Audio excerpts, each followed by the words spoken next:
Sama seperti pelaksanaan sholat Idul Fitri, yang kemarin kita sama-sama merayakan Hari Raya Idul Fitri, dan tahun ini Hari Raya Idul Adha dirasakan berbeda sekali karena kita menghadapi pandemi COVID-19. Ya, lantas bagaimana sebaiknya masyarakat Muslim menyikapi Idul Adha di tengah pandemi ini? Kita akan berbincang dengan ulama Abdullah Gim Nastiar atau yang akrab disapa dengan AA Gim. Assalamualaikum. Gim. Waalaikumsalam warahmatullahi wabarakatuh. Ya, Gim, saat ini pemerintah, Kementerian Agama, kemudian juga MUI telah memberikan pedoman-pedoman bagaimana saat melaksanakan Hari Raya Idul Kurban, baik itu untuk sholatnya nanti ataupun juga ketika menyembelih dan membagi-bagikan daging kurban tersebut. Bagaimana tanggapan Gim soal ini? Ya, ini adalah karunia Allah bagi umat, tidak usah capek-capek dan berpusing-pusing untuk mencari rujukan karena kita sudah ada fatwa Majelis Ulama dan itu adalah pilihan terbaik bagi kita. Adapun kita tidak seperti biasa tahun-tahun yang lalu, memang takdirnya sekarang Allah memberikan episode seperti ini. Kita harus menjauhi dari kemudaratan, lebih diutamakan daripada yang mendatangkan kemanfaatan. Jadi saran AA adalah pelajari fatwa tersebut dan mari kita ikuti, insya Allah niatnya sampai kepada Allah, niat melaksanakan. Kemudian kalaupun kita tidak bisa seperti tahun-tahun sebelumnya, kita pun pahalanya tetap sama kalau kita niatnya sudah baik dan dulu selalu melaksanakan kebaikan. Patuh kepada fatwa ulama itu pun jadi pahala, patuh kepada anjuran pemerintah itu pun pahala, dan kita menjauhi kemudaratan itu pun pahala. Jadi lebih banyak pahalanya sekarang kalau kita mematuhi panduan dari Majelis Ulama dan pemerintah. Agim, tahun lalu kita berkurban secara langsung, menyembelih secara beramai-ramai, baik itu sapi maupun kambing. Tapi kalau untuk tahun ini di tengah ekonomi yang sulit, Agim, bahkan tidak ada lagi yang ramai-ramai berkurban di tanah lapang ketika daerah tersebut zona merah. Bagaimana menurut Agim harus menyikapinya? Ya, Islam itu agama yang sudah disiapkan dalam segala kondisi. Dalam situasi seperti sekarang ini, kita sudah mengetahui bahwa ada amalan-amalan yang tetap bisa dilaksanakan dengan aturan dan kondisi yang lebih baik. Jadi bagi yang mampu itu tetap berkurban. Ya, ini sunnah muakkadah, sunnah yang sangat dipentingkan. Apalagi banyak saudara-saudara kita yang saat ini mungkin sudah agak jarang memakan daging, memakan hewan-hewan yang dipotong seperti ini karena keterbatasan ekonomi. Inilah saatnya bagi yang memiliki kemampuan untuk memotong hewan kurban. Dirinya boleh memakan sepertiga, selebihnya disedekahkan dan sebagian boleh disimpan. Jadi jangan terhalang karena adanya wabah, bahkan harus lebih bersemangat bagi yang mampu. Kalaupun kita tidak berkumpul, karena berkumpul menjadi kemudaratan itu tidak baik. Dalam Islam mencegah kemudaratan itu, menjauhi kemudaratan, hal yang sangat diutamakan dibanding yang mendatangkan kemanfaatan. Jadi kita tidak menyembelih sendiri, kita karena kondisi beda, kemudian kita tidak berkumpul-kumpul karena menjauhi kemudaratan. Semuanya akan jadi kebaikan karena niatnya juga adalah untuk mencegah dari kemudaratan. Jadi jangan ragu-ragu, ya. Agim, begini, biasanya bagi umat Muslim untuk ikut kurban ini adalah sesuatu yang betul-betul kita tunggu-tunggu, untuk berkurban, memberikan entah itu sapi, entah itu kambing, begitu ya. Tetapi saat ini tidak semua umat Muslim kondisi ekonominya dalam kondisi stabil, Bagaimana ketika ada orang mungkin punya uang tabungan, tapi uang tabungannya ini tampaknya pas-pasan nih untuk hidup selama beberapa waktu ke depan. Apakah boleh mungkin ia menunda kurbannya atau harus dilaksanakan niat kurbannya, di tengah pandemi seperti saat ini? Berkurban itu bukan wajib, tapi sunnah muakkadah. Jadi sunnah yang sangat dipentingkan. Kalau ada yang lebih wajib, seperti menjaga keselamatan keluarga, menjaga untuk makanan keluarga, maka keluarga lebih wajib. Jadi jangan sampai mendahulukan yang sunnah, mengabaikan yang wajib, ya.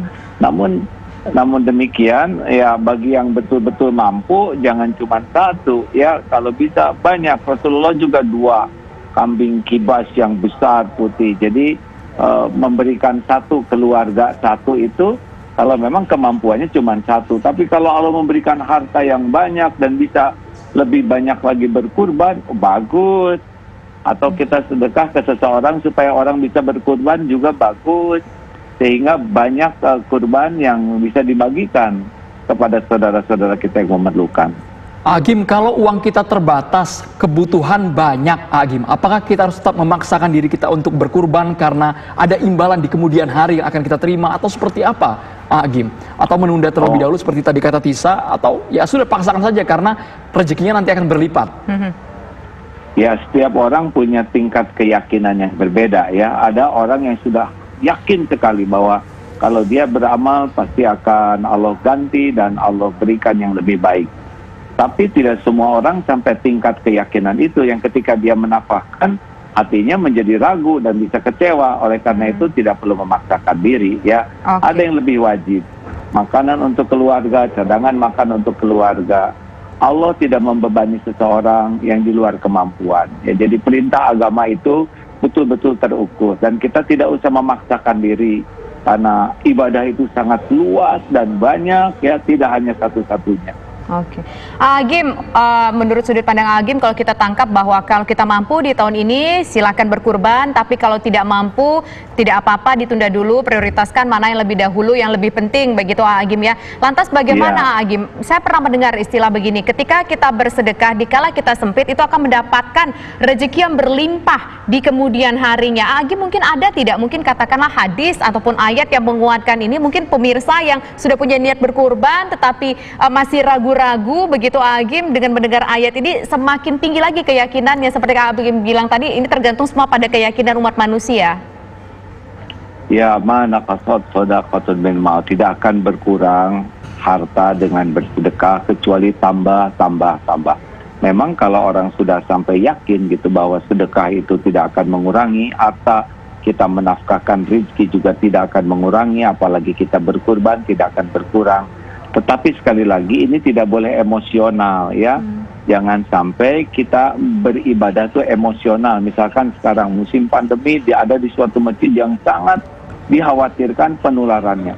Kemudian kita, saya tidak takut apapun, saya yakin kepada Allah, saya takut ke Allah, tidak takut virus.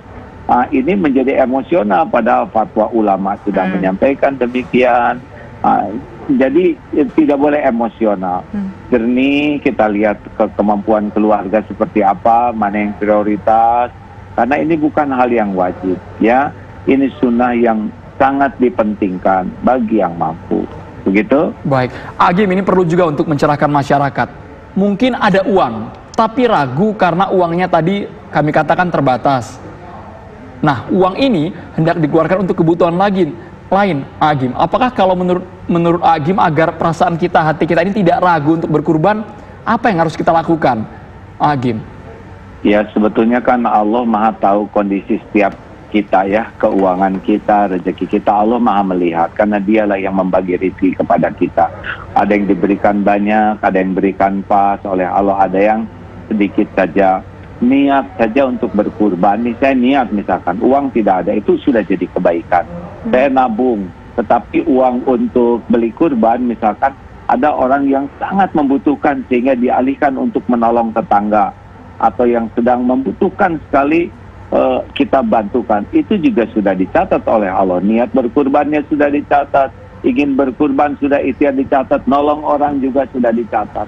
Jadi di dalam beribadah itu memang harus ada ilmunya supaya niatnya lurus dan melaksanakannya juga dengan benar. Kalau toh memang kita mau, ini uang ada, yang kalau kita pakai tidak berkurang keperluan rumah, ayo pakailah berkurban dengan niat yang baik, dengan niat yang lurus, bukan untuk ria, bukan untuk diposting, diketahui orang kurban kita besar, kurban kita seperti banyak. Nah, kalau niatnya ria untuk dipuji orang, walaupun berkurban dia tidak ada nilainya. Betul-betul niat ini hanya mematuhi perintah Allah. Ya. Cukup menarik tadi bilang kan kalau kehidupan keluarga kita berkecukupan. Tapi kan begini, setiap orang itu punya kacamatanya masing-masing, punya standarnya masing-masing. Antara keluarga A dengan keluarga B, gaya hidupnya beda, standar hidupnya juga beda. Mungkin untuk keluarga A dengan uang sekian sudah bisa untuk hidup sampai beberapa bulan ke depan dengan berkurban. Tapi bagi keluarga B dengan gaya hidup seperti yang lain begitu lebih tinggi, mungkin ya merasa kurang-kurang saja, tapi mereka sudah punya niat untuk berkurban. Nah, melihat fenomena dua kasus ini, bagaimana untuk yang kasus B misalnya, merasa uangnya kurang aja, takut aja kalau misalnya mau berkurban, padahal sebenarnya uangnya ada sih begitu. Ya, jual motor satu juga bisa kan, ya.